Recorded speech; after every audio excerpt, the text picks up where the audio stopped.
الحمد لله الحمد لله وكفى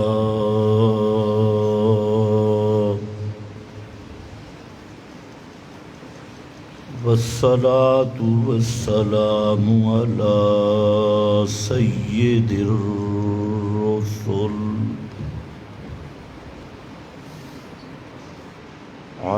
سيد الرسل وخاتم الأنبياء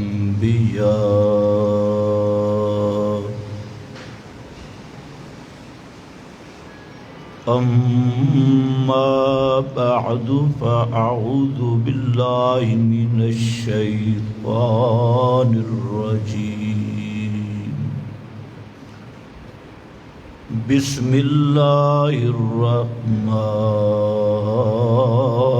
الرحيم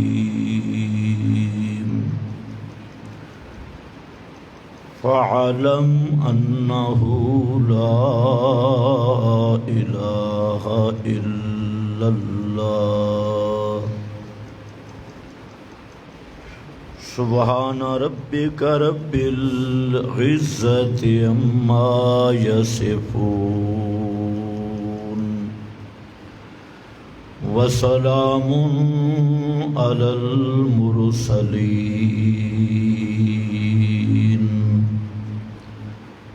والحمد لله رب العالمين۔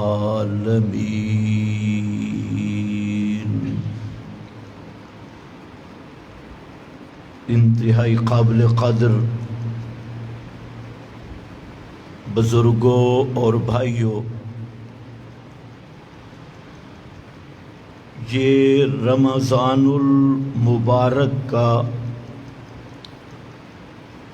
مقدس مہینہ اپنے اختتام کے قریب ہے۔ خوش نصیب انسان وہ ہے جس نے رمضان المبارک کی قدر کی اور اپنے گناہوں کو بخشوانے میں کامیاب ہو گیا۔ یہ مہینہ اللہ کی ایک خاص رحمت ہے جس میں ہر مسلمان کو اپنی زندگی کے پورے اعمال پر نظر ثانی کا موقع ملتا ہے اور تجدید عہد، اللہ کی اطاعت پر تجدید عہد کا ایک موقع نصیب ہوتا ہے۔ قسمت والے انسان اس مہینے کی رحمتوں اور برکتوں سے ایسے مستفید ہو جاتے ہیں کہ جب عید کا دن ہوتا ہے تو ان کی حقیقتاً عید ہوتی ہے کہ ان کے وجود پر کوئی گناہ باقی نہیں رہتا اور پاک صاف ستھرے ہو کر عید کی تیاری کرتے ہیں۔ اور حقیقتاً عید ہے اس آدمی کی کہ جس نے رمضان المبارک کے اللہ کی رحمت کے اس سمندر سے گزر کر اپنے وجود کی ہر میل کچیل کو دور کر لیا اور اپنے وجود کو گناہوں سے پاک کر لیا۔ اور وہ آدمی جو سمندر کے اندر داخل ہی نہیں ہوا، سمندر گزرتا رہا اور یہ کنارے پہ رہا، یا سمندر کے اندر تو آیا لیکن میل کچیل صاف نہیں کی، تو وہ سب سے بڑا محروم القسمت انسان اور بدبخت انسان ہے کہ رمضان کے 29 یا 30 دن اور راتیں یہ اس کے اوپر سے گزر گئی اور اس میں کوئی تبدیلی نہیں آئی. یہ اللہ تعالیٰ کا اسی طرح باغی رہا جیسے پہلے باغی تھا. تو اس انسان سے بڑا بدبخت انسان دنیا میں نہیں ہے. اس لیے یہ مہینہ اس کا پیغام ہی پیغام انقلاب ہے. اس مہینے کا فلسفہ وہ بھی اپنی زندگی کے بدلنے کا فلسفہ ہے. پروگرام انقلابی، کیونکہ اس مہینہ کو جو شرف ملا، جو مقام ملا، جو فضائل ملے، وہ اس بنیاد پر کہ اللہ نے اس مہینے میں کتاب انقلاب قرآن مقدس کو نازل فرمایا. اور قرآن مقدس یہ اقوام عالم کی قسمتوں کا فیصلہ ہے.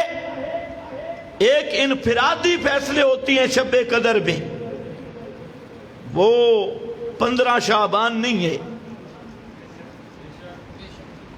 وہ شب قدر ہے.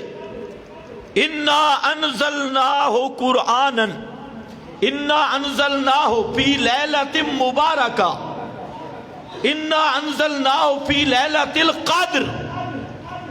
لیلہ مبارکہ بھی وہی ہے اور لیلۃ القدر بھی وہی ہے، اور وہ شعبان میں نہیں. بعض لوگ کہتے ہیں کہ 15 شعبان یہ لیلہ مبارکہ ہے، حالانکہ لیلہ مبارکہ کی دوسری تفسیر خود قرآن میں موجود ہے. لیلۃ القدر یہی لیلہ مبارکہ ہے. اور یہ لیلہ مبارکہ کہو یا لیلۃ القدر کہو، یہ رات ہے شہر رمضان الذی انزل فیہ القرآن. یہ رمضان کی رات ہے، یہ شعبان کی رات نہیں.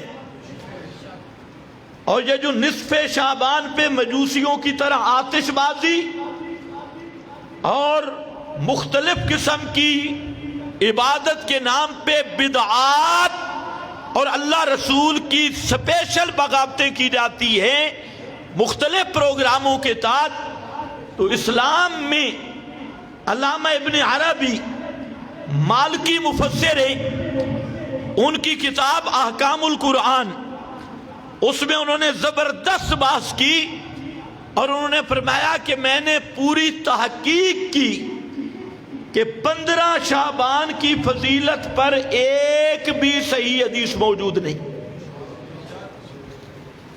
یہ سب وہ اہل تشیع کا پراپاگنڈا، ان کا امام پیدا ہوا اور اس کو دائی بھی محسوس نہیں کر سکی اور وہ جہاں سے بھاگ گیا 15 شعبان اور یہ سارا خیر میں ادھر نہیں جانا چاہتا.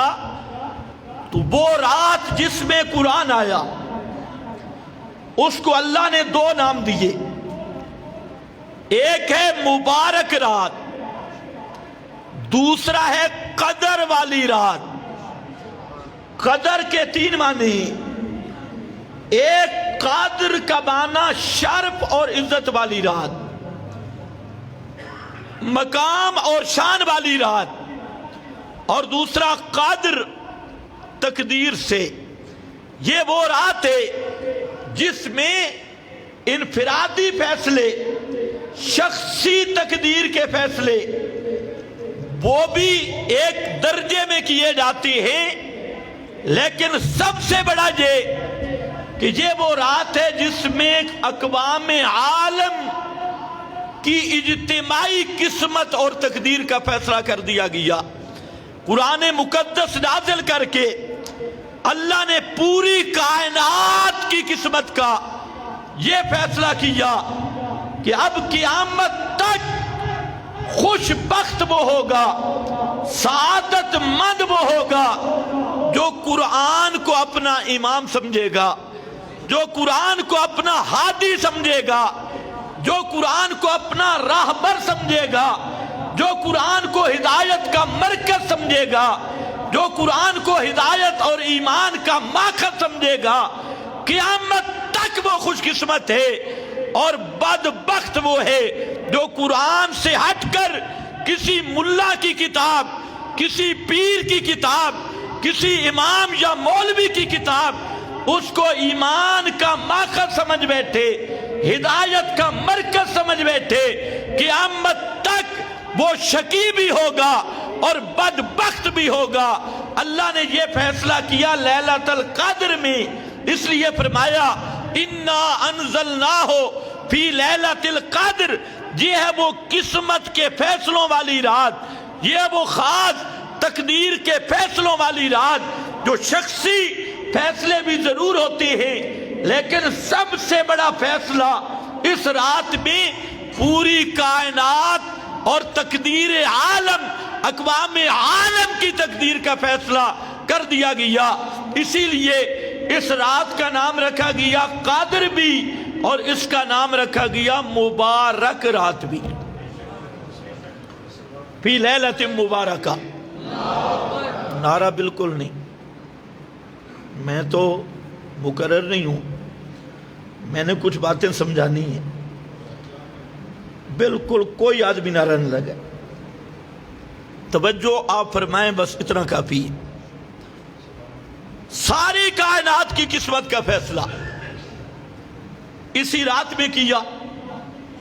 خوش بخت کون، بدبخت کون، جنتی کون، جہنمی کون، دائیں والے کون، بائیں والے کون، اللہ والے کون، شیطان والے کون، عباد الرحمن کون، عباد الشیطان کون، اللہ کے بندے کون، اللہ کے باغی کون، اللہ کو ماننے والے کون، اللہ کے دشمن کون۔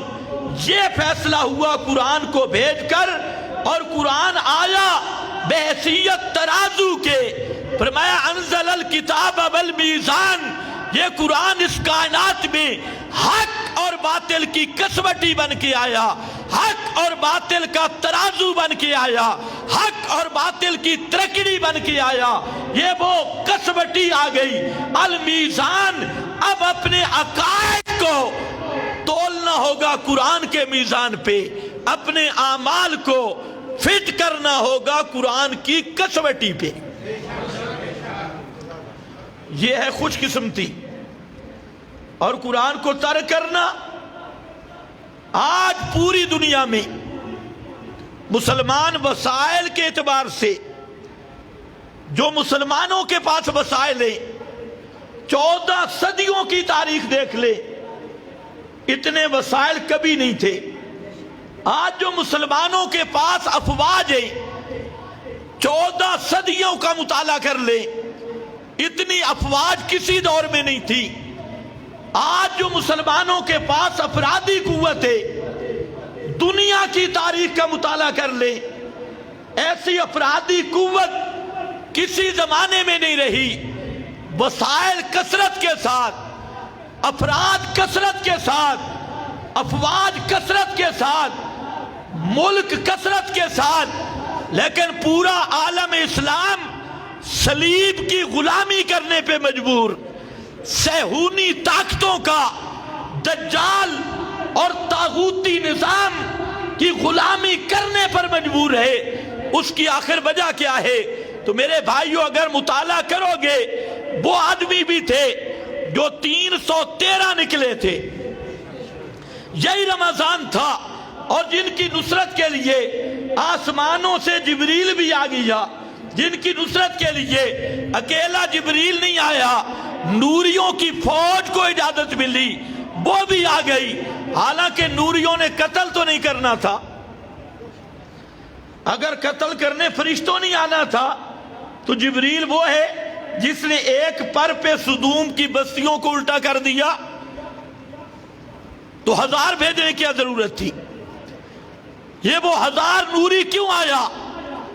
یہ صرف ان مجاہدین کے اکرام کے لیے، ان مجاہدین کے جذبہ توحید کو داد دینے کے لیے، ان کا مار کے جنگ دیکھنے کے لیے اللہ نے ان کو بھیجا کہ دیکھ کے آنکھوں سے دیکھ کے آ جاؤ۔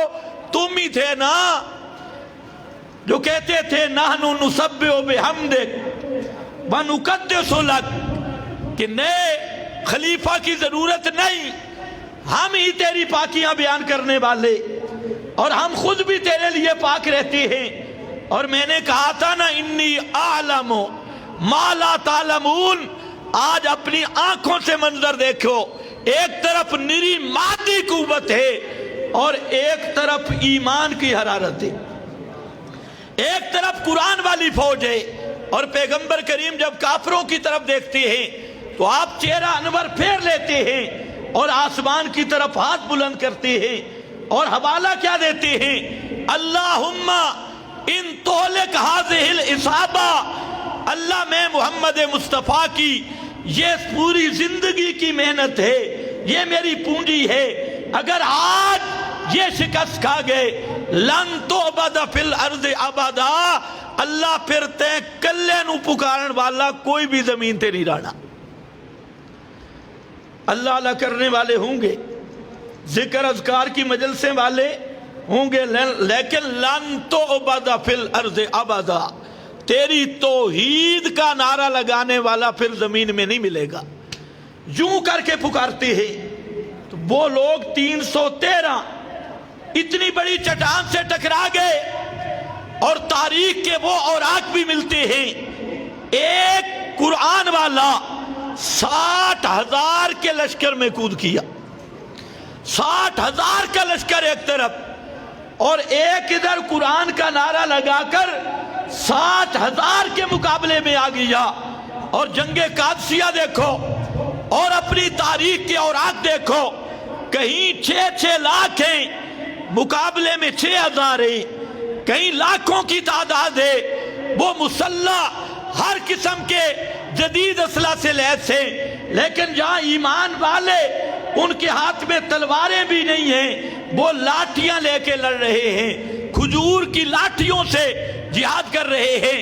تو آج سوال یہ ہے، امت مسلمہ آج رمضان میں بھی نظر آ رہی ہے، روزے بھی رکھ رہی ہے، حافظ قرآن بھی سب سے زیادہ، ملا مولوی طبقہ بھی سب سے زیادہ، لیکن پورا عالم اسلام آج کفر کی جلغار کے آگے کمزور کیوں؟ آج صلیب کے آگے جھکا ہوا کیوں؟ آج صہیونی طاقتوں کے سامنے مسلمان مغلوب کیوں؟ تو اس کا ایک ہی وجہ ہے، اور واحد ایک وجہ ہے کہ آج مسلمان نے اللہ کی کتاب سے رخ موڑا ہے، اور یہ ساری سزائیں اسی جرم میں مل رہی ہے۔ آج دیکھ لے کتنے مسلمان ہیں جن کو قرآن پاک کا ترجمہ آتا ہے، عیسائیوں کے بچے سے پوچھ لو، وہ اپنا مذہب جانتا ہے، لیکن مسلمان اتنا بے پرواہ، یہ عیسائی بننے کے چکر میں صبح پینٹ پہنائی، پتلون پہنائی، اور انگلش میڈیم سکول میں بھیج دیا، اور وہ انگلش میڈیم کا تو وہ امام بن گیا، اور چند دن کے بعد پتہ چلتا ہے یہ کسی انگریز کا بچہ ہے، اور قرآن کا بھی پتہ نہیں، دین محمدی کا بھی پتہ نہیں ہے، اپنے ہیرو کا بھی پتہ نہیں، اپنے ہیروز کا پتہ نہیں۔ اب اس کے سامنے ہیرو ہیں کرکٹ والے، فلمی ایکٹر، اور سارے وہ انگریزی بدماش، وہ اس کے ذہن پہ سوار ہو گئے۔ تو میرے بھائیوں، سب سے بڑی چیز جو امت مسلمہ نے اجتماعی طور پہ چھوڑی ہے وہ خدا کا قرآن چھوڑے۔ اگر آپ یہ کہیں کہ قرآن تو پڑھا جا رہا ہے، ہر مسجد میں موجود ہے، تو ایک جملہ ذہن میں رکھ لینا، شاید گفتگو میری کڑوی ہو جائے۔ یہودی مولوی وہ تورات کو سونے کے پانی سے لکھتے تھے، سونے کے اوراق سے، اور سونے کے ورق سے اس کا غلاف بناتے تھے، سینے سے لگاتے، اپنے مردوں کے پاس بیٹھ کے پڑھتے، تورات کو پڑھتے، تعویذ لکھتے، تورات کے تعویذ لکھ کے دیتے اور مشکل کشائی کی ڈینگیں مارتے، ہمارا تعویذ لے جاؤ، بیٹا آیا، فلانا آیا، فلانا آیا، تعویذ لکھے جا رہے تھے۔ سونے کے پانی سے تورات کو لکھنے والے تھے، سونے کے اوراق سے تورات کو پر کرنے والے تھے، سونے کے برق چڑھانے والے تھے، غلاف چڑھانے والے تھے، لیکن اس کے باوجود اللہ نے ایک جملہ میں ان کے تورات کے ساتھ ایمان کا نقشہ کھینچا، فرمایا کتاب اللہ براء ظہورہم واتبعوا ما تتلو الشیاطین، کہ ان ظالموں نے میری کتاب کو پیٹھ کے پیچھے چھوڑ دیا، واتبعوا ما تتلو الشیاطین علی ملک سلیمان، اور لگ گئے پیچھے پوتھیوں کے، کتابڑیوں کے، جو ان کے شیطان مولوی یا جنات نے جادو کے ٹونے ٹوٹ کے اور وہی سیر، وہی تعویذ گنڈا ان کے پیچھے لگ گئے اور اللہ کی کتاب کو پیٹ کے پیچھے چھوڑا۔ سوال یہ تھا، وہ تو کتاب کو سینے سے لگا رہے ہیں، چوم رہے ہیں، تو چھوڑا کیا؟ تو اللہ نے خود بتا دیا، جب مسئلے کی بات آئی اللہ کے کتاب کو سیٹ پہ کر دیا اور شیاطین کے کتابڑیوں، ان کے رسالوں کو سینے سے لگا لیا۔ آج وہی بات ہے، آج مسلمان کیا سمجھتا ہے؟ تراویح میں قرآن پڑھتا ہے، سمجھتا ہے صرف اس کا مقصد ہے تراویح میں سن لو۔ عدالت میں قرآن سر پہ اٹھاتا ہے اور جج فیصلہ انگریز کے قانون سے کرے گا۔ عدالت میں مسلمان کے سر پہ قسم کے لیے قرآن ہے اور جج کی قلم میں قرآن نہیں، جج کے قانون میں قرآن نہیں، اسمبلی میں تلاوت کے طور پہ قرآن ہے، اور جو اندر بیٹھے ہیں 360 بت، انہیں قرآن کی کوئی سورت پڑھنی بھی نہیں آتی، سورہ اخلاص نہیں پڑھ سکتے۔ تمہارے وزیروں کے پہلے دیکھ لو، یہ جو سیاسی لیڈر، قائدین جمہوریت اور قائدین طاغوت، ان کو دیکھ لو، سورہ فاتحہ پڑھنی نہیں آتی، سورہ اخلاص پڑھنا نہیں آتی، ان کو کلمہ پڑھنے نہیں آتا، اور یہ اسلامی ملک کے نمائندے ہیں۔ حالانکہ پاکستان حاصل اس لیے کیا گیا کہ یہاں لا الہ الا اللہ کی حکمرانی ہوگی۔ خیر آؤ واپس، آج امت مسلمہ بحیثیت امت ہر جگہ پہ مظلوم اس لیے ہے کہ امت قرآن کا مقصد ہی بھول گئی کہ قرآن آیا کیوں تھا۔ تو اس لیے میرا بھائی، یہ قرآن تعویذ لکھنے کے لیے نہیں آیا، یہ قرآن ملا اور پیر کی جیب بھرنے کے لیے نہیں آیا، یہ قرآن مقدس یہ پڑھ پڑھ کے ختموں کے لیے نہیں آیا، یہ قرآن مقدس ربیع الاول اور محرم کے ختم اور مولوی کے پیٹ بھرنے کے لیے نہیں آیا، یہ قرآن یہ کتاب انقلاب ہے اور یہ پوری کائنات میں اپنی حکمرانی کا سکہ جمانے کے لیے آیا، اور قرآن پوری کائنات پہ قانون زندگی کی حیثیت سے آیا، ضابطۂ حیات کی حیثیت سے آیا، نظام الہی کے نفاذ کی صورت میں آیا۔ اس لیے یاد رکھنا، جب تک امت قرآن کا مقصد نہیں سمجھتی، اس وقت تک یہ صہیونی ان پہ حکمران ہوں گے، صلیبی ان پہ حکمران ہوں گے، اور ساری دنیا کے کافر ان پہ جمع ہوں گے۔